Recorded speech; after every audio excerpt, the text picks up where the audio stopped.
Good afternoon, everybody. I'm so glad to be with you this afternoon, joining from Kampala in East Africa. As Sarah has rightfully said, I work on a collaborative research project that brings together two institutions from the global north and two from the global south. And I'm so happy today to talk about, seems to be quite relevant to the Northumbria workshop series that is running currently. My topic is coloniality and ethics in development research, the case of Refugee Youth Volunteering Uganda project. This is a postdoctoral project in which I'm currently engaged. I'll start by giving an overview of what the study is about, and then I'll try to introduce the team, talk about the team that engaged on this postdoctoral research. I'll then try to delve a little bit into the subject of today's workshop, coloniality. I'm bringing this from an ethics perspective because doing research in a developing country context has got a lot of ethical issues that one has to maneuver through.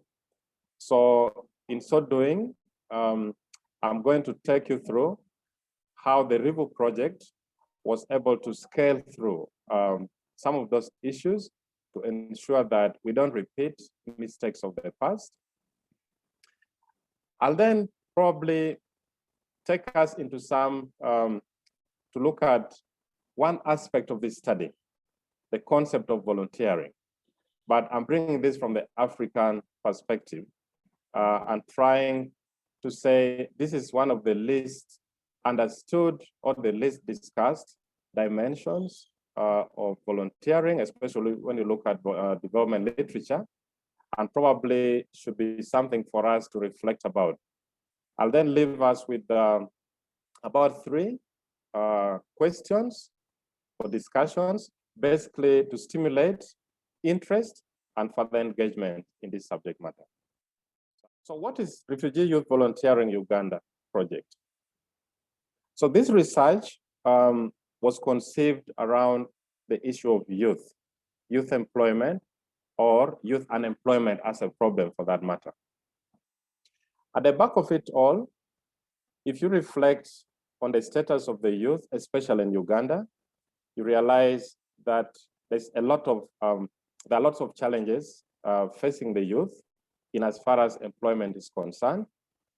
The youth in Uganda constitute more than half of the population altogether. So there's quite a theme around there.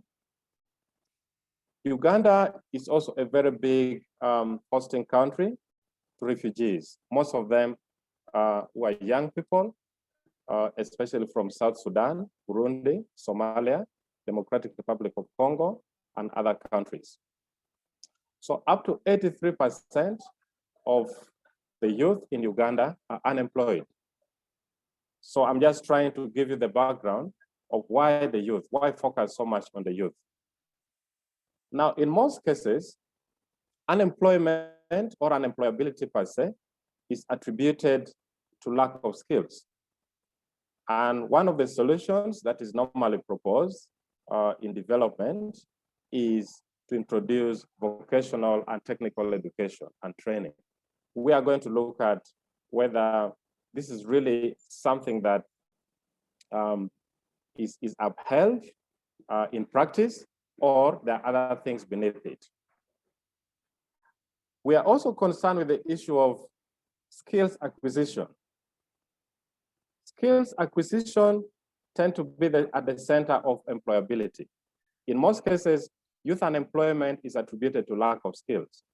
In fact, one of the reflective questions is, what comes before? Is it skills or is it volunteering? Do we need to volunteer in order to acquire skills for employability? Or do we volunteer? Sorry, do we need to acquire skills before we volunteer? Or do we volunteer in order to acquire skills? That is also something that we're going to reflect on a little bit here. We shall then move on and look at the policy context. What is happening in as far as the way youth skilling and youth employability is contextualized in practice. So this study had a number of engagements with people from the private sector. We had engagements with people from the development sector, the NGOs, community, and we also had engagements with the young people themselves. I just want to give a slight overview of the team. So the research team comprises academic staff from all the 4 universities that were already mentioned of. So we have Professor Matt Bailey-Smith from Northumbria University. Most of you should be knowing him. We have Professor Peter Kanyandago from Uganda Martyrs University, Dr. Cuthbert, and myself, also from Uganda Martyrs. From Northumbria, we have Bianca, who is in the room. We have Dr. Owen, who is right now in the room as well. We have Dr. Sarah Mills from Loughborough University. We have my colleague, Dr. Robert from Uganda Martyrs University of Science and Technology, and then Dr. Frank. So that's the team. It's quite a good mix out there. Most of these are actually people with a lot of experience in research on youth, vocational skills, refugees, and international development. So it's quite a rich mix out there. So why RYVU? Why Refugee Youth Volunteering Uganda? So the aim of this study is basically to understand whether,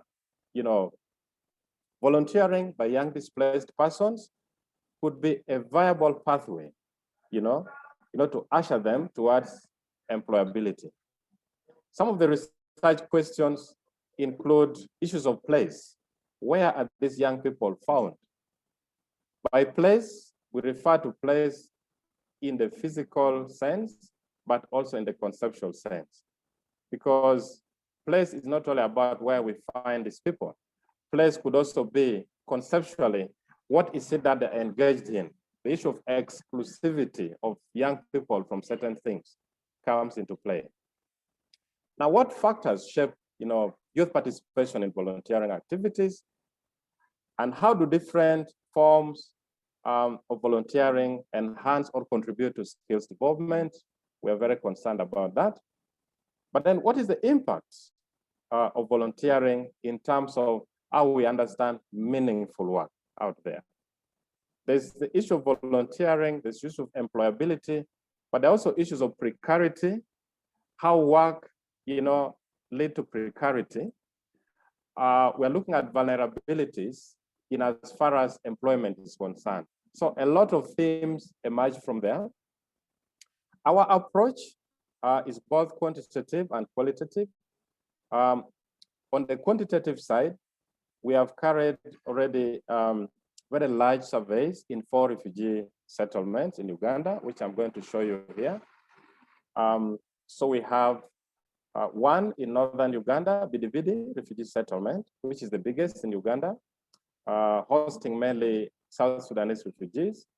We have Ramwanja and Nakivale Valley in southwestern Uganda, where you get a number of Congolese refugees and Rwandese.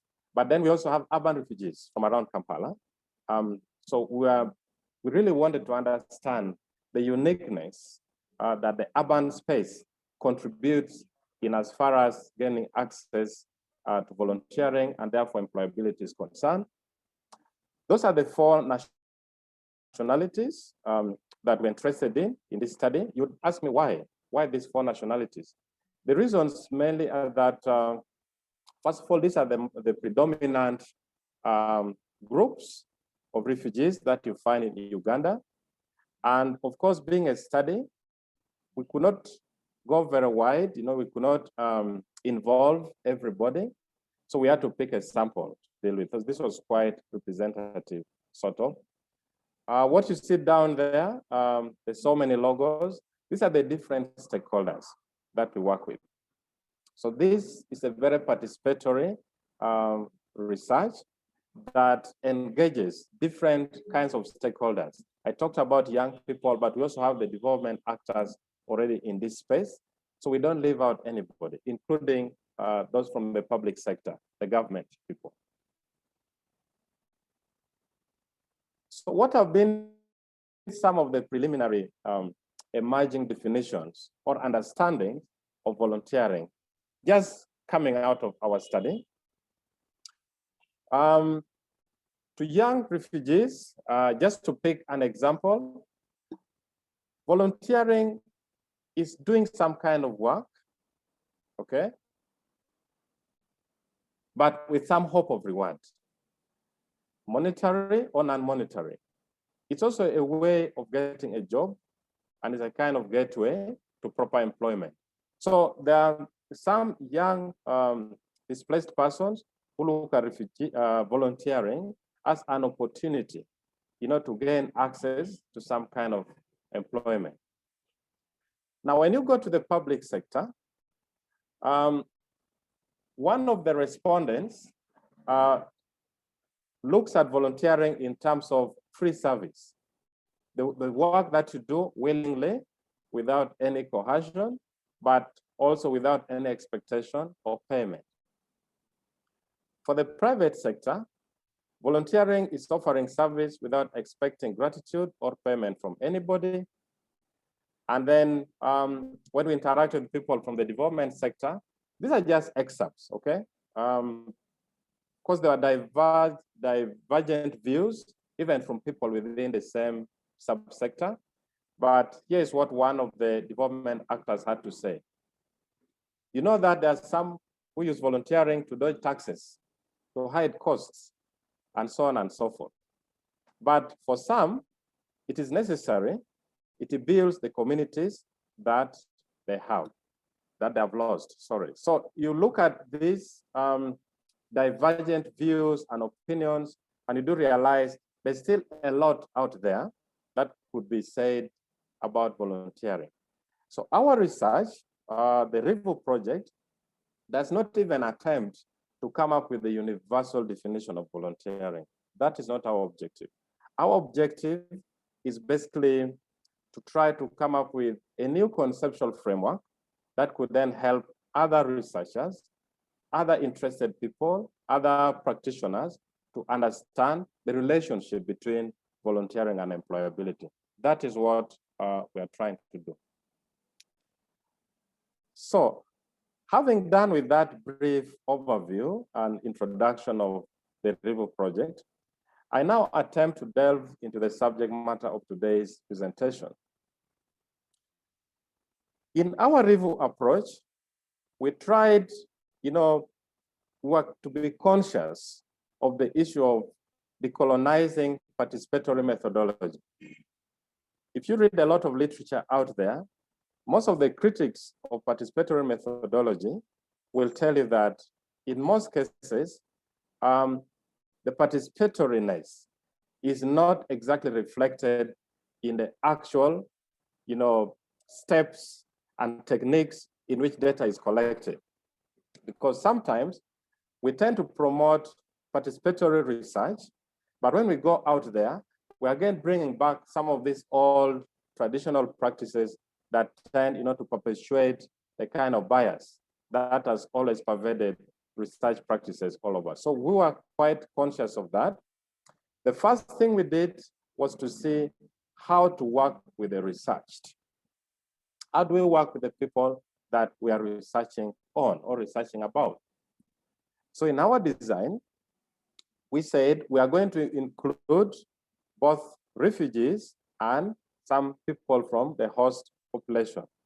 Although this study is really about young refugees, when it came to recruiting enumerators for the quantitative survey, for instance, we did not leave out people from the host community. Of course, this was also being conscious of the national policy in Uganda. There's what is referred to as the Comprehensive Refugee Response Framework that says whatever you do for refugees, you should also do a certain percentage for the host communities.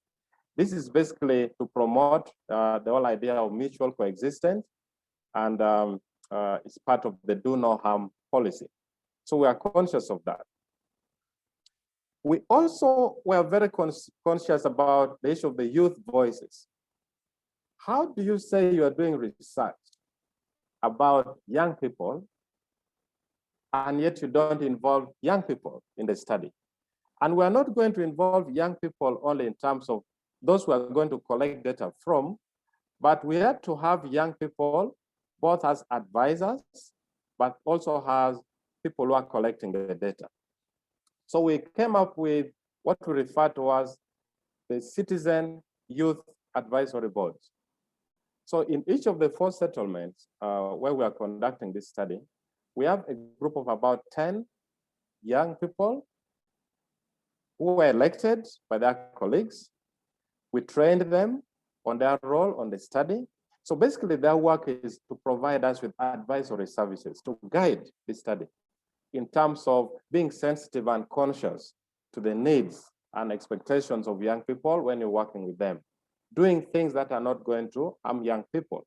And there were the eyes that we use to look at issues to do with young people in the community. So that was quite a deviation from some of the common practices that you've seen in other studies. Community participation is real for us in that right from the initial stages in the design of the research questions, approach to the settlements, to the fieldwork, we brought different communities together. We brought people from the public sector.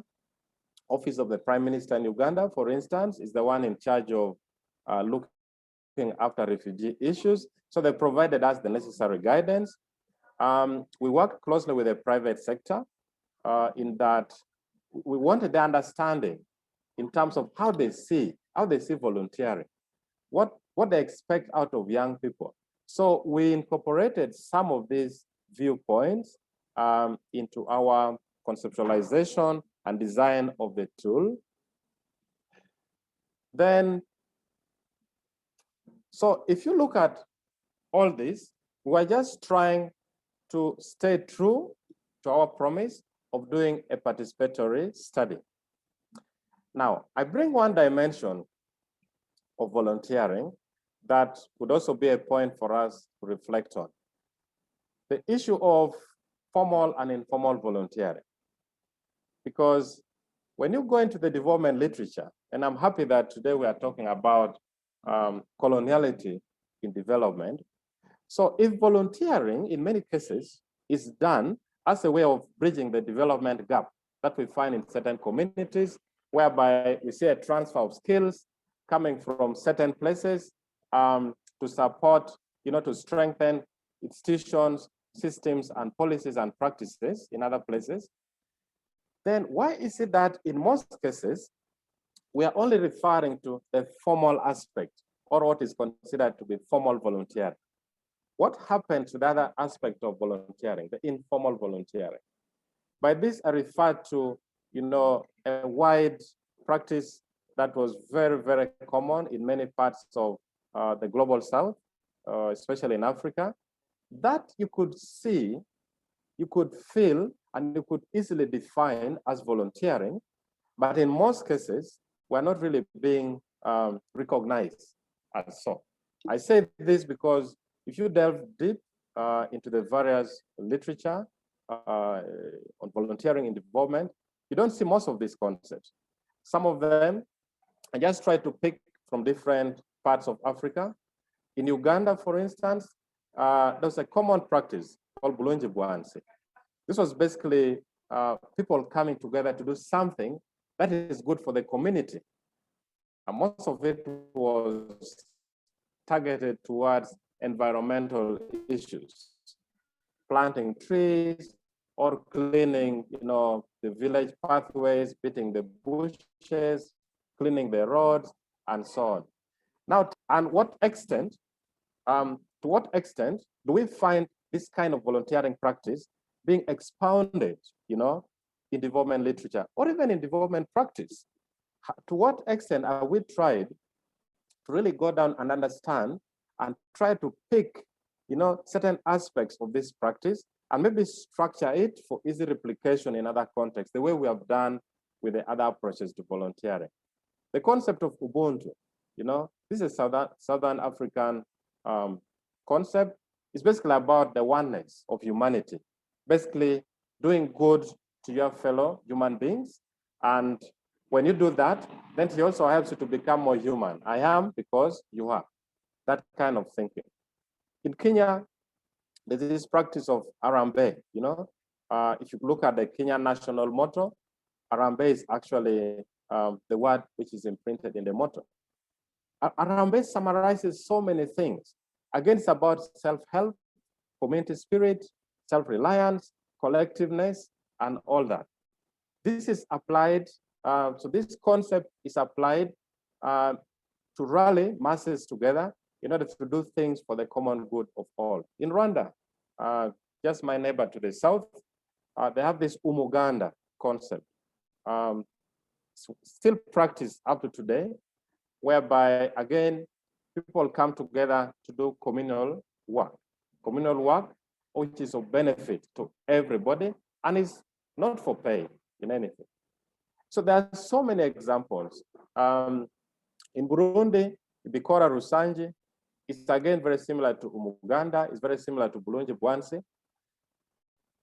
My point here is that there are so many practices out there in the global south, but these do not receive the attention and recognition that they deserve in discussions or in the practice of development in as far as volunteering is concerned. So whose reality counts basically was to say, what is it?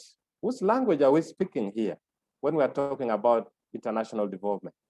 And I'm so happy that usually people who study development, at least they try to look at themselves as open-minded individuals who try to accommodate, look at things objectively and try to make sense out of it. So let's try to look at this very small aspect of development practice, and let's open our minds and probably stimulate more discussions regarding this. Because in the Ugandan context, you realize that these very good practices, which I consider volunteering practices, have actually lost meaning today because, as one of the authors says, the influx of foreign aid, and how the government promotes it has actually pushed these traditionally good old practices, out of the picture.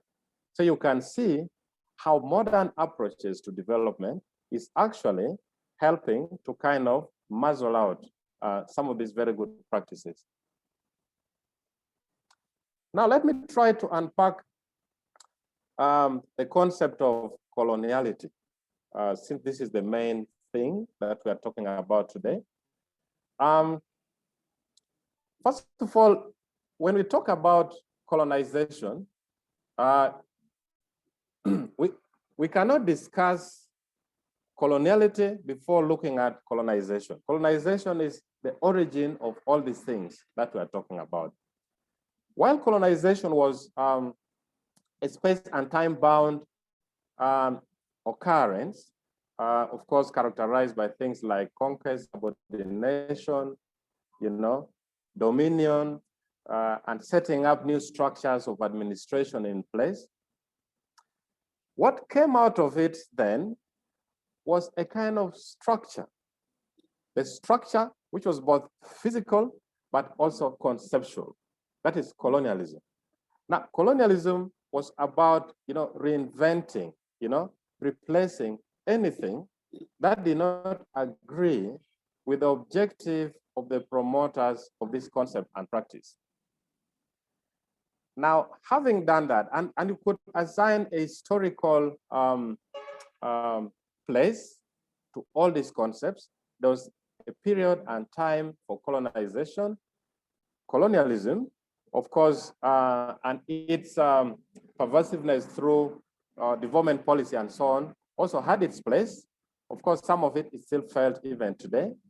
But what should concern us so much is coloniality, because coloniality is a transhistoric expansion of colonial domination and its replications in contemporary times. So it's both a conceptual thing, and for as long as we continue, we don't debunk some of these concepts, we may pretend to be doing something different in as far as international development is concerned, but this will remain with us. We shall keep on reproducing the same things. So some of the issues I wanted us to reflect on, the concept of South-South volunteering, this has always been there. And like you saw in the examples I gave above, they are mostly driven by altruism and basically addressing community needs. How is this now different from the current models of volunteering that we see in development? The issue of horizontality, that there was always some bit of commonality between the volunteer and the recipient of volunteering activities. I'm looking at the traditional or the global Southern practices, what we call horizontal relationship. You don't have someone coming from a very high level conceptual point, someone saying, I have more skills, so I'm coming to give you skills. No, this was about people almost at the same socioeconomic level trying to support each other. In the Kenyan concept of Harambee, for instance, we see volunteering as a bottom-up approach where, projects or ideas about what should be done come from below, and then everybody embraces it, and not the other way around. So therefore, I tend to say volunteering in Africa was mostly informal, but in some cases organized through community structures, such as the institution of elders. Again, wouldn't someone say a volunteering practice organized through a community of elders is actually formal? So why then all the debates about formal and informal? Why don't we just talk about volunteering per se? In conclusion, I know time is running out. So how then did we maneuver through some of these decolonizing aspect study? Of course, there are certain things when it came to designing the tool, the questionnaires and the question guides. There were issues of, trying to compare the different people from different nationalities and different backgrounds. In most cases, you are talking about, if you go to development literature, we talk about tribes. This is the most convenient way of drawing lines between different people from different communities and background. But in our consultation with a team on the ground, with young people, and with the team from Uganda, we said, no, we are not going to use the word tribes because this is not an acceptable concept, but we'd rather go with ethnicity if we are very interested in finding out the differences among the different peoples. There are also common practices in research where you tend to look at the people being researched as subjects, or respondents or beneficiaries. So we again had to debate this. Really, are we going to talk about research subjects here? We said no. Research subject does not bring out a good implication. We'd rather refer to them probably as respondents or as participants. And all this were not of our making, but based on conversations that we had with the team on the ground. So basically, I wanted now to leave you with this set of questions for reflections. And after the break, probably this is something that we could talk through. The first question or point of reflection I wanted us to share is, in what ways can development work be fashioned to challenge the norms of coloniality that shape our understanding of developing countries? The second question I want you to think about is whether volunteering is a form of precarious work that can reinforce vulnerability. If you agree with this, probably let us know how. My third question and point of reflection is, In what ways can the North-South research institutions build mutual partnerships amidst diverse institutional policies, funding models, and competitiveness of research agenda? In other words, amidst all these very, rigorous structures and systems in place, how can we challenge, through our approach to research, how can we challenge some of these practices that might potentially promote the legacies of coloniality? One question that keeps coming to my mind is, as scholars in the marketplace, there's a book by one of the Ugandan professors, Mahmoud Mamdani, Scholars in the Marketplace, where he reflects on the role of academic institutions today. Who sets the research question? Is it the market or is it the university? I thank you so much, and I leave it at that. Thank you very much for listening.